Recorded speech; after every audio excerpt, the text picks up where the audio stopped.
In our last time together, we spent some time introducing the subject of 4 harvests that are going to come. Remember that in the end time, which I believe we are there, or at least the beginnings of it, God does the culmination of all the types and shadows. In other words, there will be an aspect of what he has done down through the ages in the different harvests. There'll be an aspect of every one of those manifesting the greater glory of God in harvest. So it's important for us to catch that, because some of the references we're going to make are going to seem like, wait a minute, Dr. Bill, you're reaching way out there, you're going out on a limb. But remember that the Old Testament is a type and shadow of the reality that God is going to bring forth in the new time, in the end time. And a type or a shadow, if properly followed, leads you to the reality. And the reality always has more substance.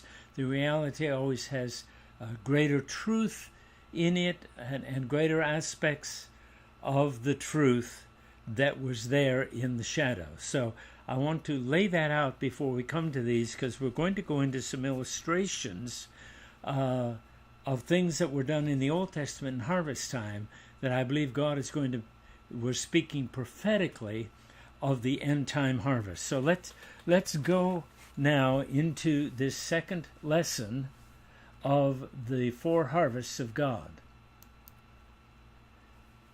And here's something that we need to continue to remember. The harvest truly is great. In every aspect, the harvest is great. In every one of these harvests, it is going to be an abundant harvest. It is going to press us to the max. It is going to show what's in us. But the laborers are few. Let me define for you for a moment what a laborer is. A hireling works from the 9 to 5, or whatever the hours agreed upon were. Okay? But the laborer does not look at the time.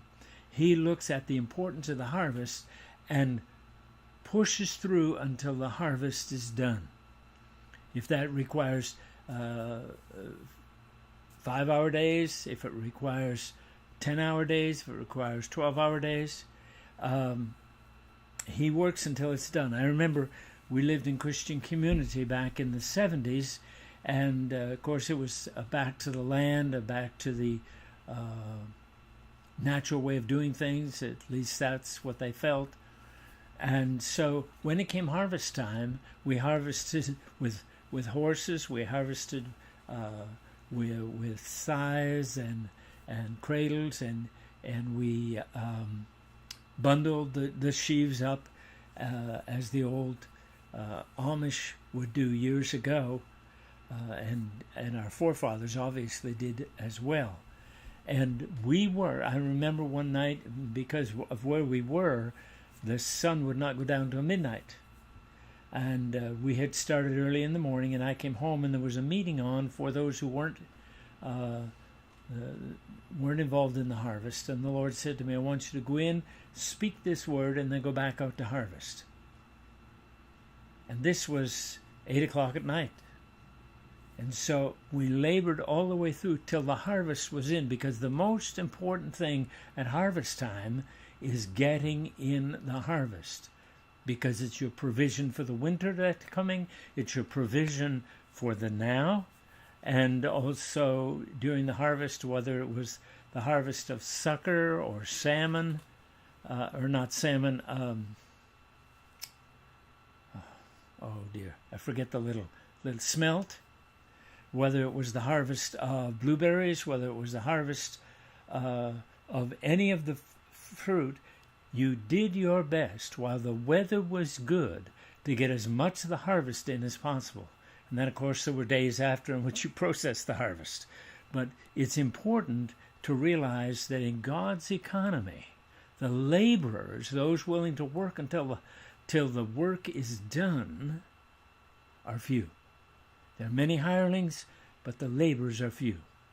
And maybe sometime in the future we'll go into the contrast between laborers and hirelings. But God says the laborers are few. Those who recognize the value of the harvest, those who will give themselves to the harvest, so that in the days to come, when there is no harvest, when there is seemingly a famine of the hearing of the word of the Lord, there will be food in his house. In Proverbs 6 and 8, it talks about the ant. And the focus of the ant in harvest time is this: provides her meat in the summer and gathers her food in the harvest. And remember that the ant is a picture of wisdom. It's a time when those who are wise gather food for the winter that is sure to come. We need to know as a church that although God is giving us grace and mercy, and although it seems like the blessing of God is flowing right now, that we're coming to a harvest in which not only must the present be thought of, and the fresh fruit and the fresh vegetables and the fresh grain and all those things, but there's coming a winter. There is coming a time, and we must gather twice as much. It's interesting that on Friday, which was the day before the Jewish Sabbath that God instituted in the wilderness, they could collect twice as much manna, because on Sunday or on Saturday, the Sabbath, they were not allowed to go out and collect. And God made special provision in the law, as it were the law of manna, made special provision that he would keep the manna over that next day. If they kept it any other day, if they tried to keep more and not have to get up early in the morning and go out and get their food, then it rotted. It had worms and they couldn't eat it. But when it is God's time, God will send divine preservation upon the harvest so that it will be preserved. But we must gather it. If we don't gather it, we won't have it. If we don't gather it, there won't be the provision for the winter for the house of God. In Proverbs 10 and 5, he that gathereth in summer is a wise son, but he that sleepeth in harvest is a son that causeth shame. God wants us to be wise sons. In Matthew 9 and 37, then said he unto his disciples, the harvest truly is plenteous. God is promising an abundant harvest. Please hear that. God is promising an abundant harvest. We're not going to have to worry about the provision in the harvest. What we need to worry about is strength and endurance and the enabling of God to be able to gather in the harvest. The harvest is going to be plenteous, but the laborers, those who will work right through till the harvest is done, are few. Pray ye therefore the Lord of the harvest, that he will send forth laborers into his harvest. We must be sent into the harvest, and only God sends laborers. But the other thing is this: we need God to show us what type of laborer is to be sent into that particular harvest. Do we need a prophetic laborer? Do we need an apostolic laborer? Do we need an evangelistic laborer? Do we need a pastoral laborer? Do we need a teaching laborer? We can't just say, oh, I'm going into the harvest and not know what God has called us to do and what portion of the harvest is ours to harvest. God says that the harvest will be plenteous.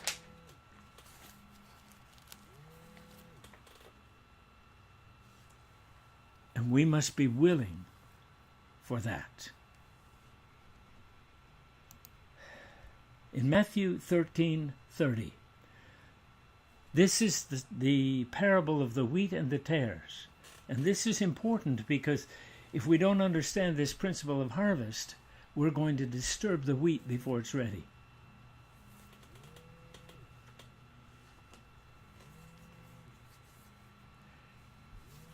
Let both grow together until the harvest, both the wheat and the tares. And in the time of harvest I will say unto the reapers, gather ye together first the tares, and bind them in bundles, and burn them. But gather the wheat into my barn. Let the wheat and the tares grow together until the time of harvest. Don't remove the tares until harvest time. Part of our problem today is we want a clinically clean church. But in disturbing the tares before harvest, the wheat will not grow to its fullness. God will assign certain ones to remove the tares first. Underline that. He said, I will send my angels, and they will gather out the tares from among the wheat. After all the tares are removed, they'll be bound in bundles and burned. Or they'll be gathered together in bundles, tied together in bundles and burned. Only then will the wheat be gathered into God's barn. The tares are going to be removed first. And we could go into what that is, but look at that and read it carefully. The wheat's not going to be gathered in first. The tares are. That is a principle of harvest. In Genesis 30 and 14. Genesis 30 and 14. And Reuben went out in the days of the wheat harvest, and found mandrakes in the field, and brought them unto his mother Leah. And Rachel said unto Leah, give me, I pray thee, of thy son's mandrakes. During the time of harvest, mandrakes, thought to be related to a love potion, are available. In other words, one of the great things that's going to happen in the harvest of God is love is going to be the predominant motivator. This could point to harvest being a time when love is to be predominant. Please hear that. It is God's heart that the harvest be done in a context of love. In the end time, God's going to bring that forth. Now in Judges 6 and 11, very, very interesting. And there came an angel of the Lord and sat under the oak tree which was in Ophrah, that pertaineth unto Joash the Abiezrite. And his son Gideon threshed wheat by the winepress to hide it from the Midianites. I want to make some analogies here without going in too deep, but put some seeds into your, I often call them seeds, into your thought bucket or your meditation bucket. Gideon and the Gideons, that which is a type of Gideon who was living in fear, who was bound by fear, who was, as it were, grinding grain in the wrong place or wheat in the wrong place. But the angel of the Lord came to him in that place. Wherever you are, if you're called to harvest, even if you're living in fear and under the oppression of the Midianites and all that they stand for, God will find you. He will call you. You will have a visitation and have a choice whether to step into his purpose, allowing him to enable you, and he will draw to you those that he wants to follow you. It's very important to catch that. The spiritual equivalent of Gideon's 300 and the accompanying miraculous power will be evident in the day of the harvest of wheat. They were already in the harvest to some measure, quite possibly at the beginning of it, when God called Gideon and began to prepare him and enable him and give him instruction for the fight or the battle. And I need to say this because Midians came and oppressed them at harvest time. They came to steal, oh, I wish we could hear that. They came to steal the results of the labor. And we find much of that. Several years ago, I was asked to go and speak at an intercession conference in Florida. And we met there this young lady who has since become a daughter to us. But we met this young lady, and she ministered from this. The enemy wants to steal your harvest. You've done the labor. You have done the work. You have put everything you could in to see that the harvest is great, and then the Midians come and oppress and steal that. By the way, Midians are not a type of sinner. They're a type the Midians were descended from Abraham, and they're one of Keturah's sons. Remember that earlier in Israel's history that Moses' father-in-law was a Midianite, and he actually was a worshiper of God and knew the principles of God. We see that from the advice he gave Moses, and it says very clearly that he was a priest of God. So this is not necessarily oppression from outside the church, although I believe there'll be persecutions and all those things because we're promised that. But in the time of harvest, in the time of harvest, in the time of harvest, God is going to raise up a company of people that will deliver Israel or deliver the church, bringing them back to the center of the purpose of God.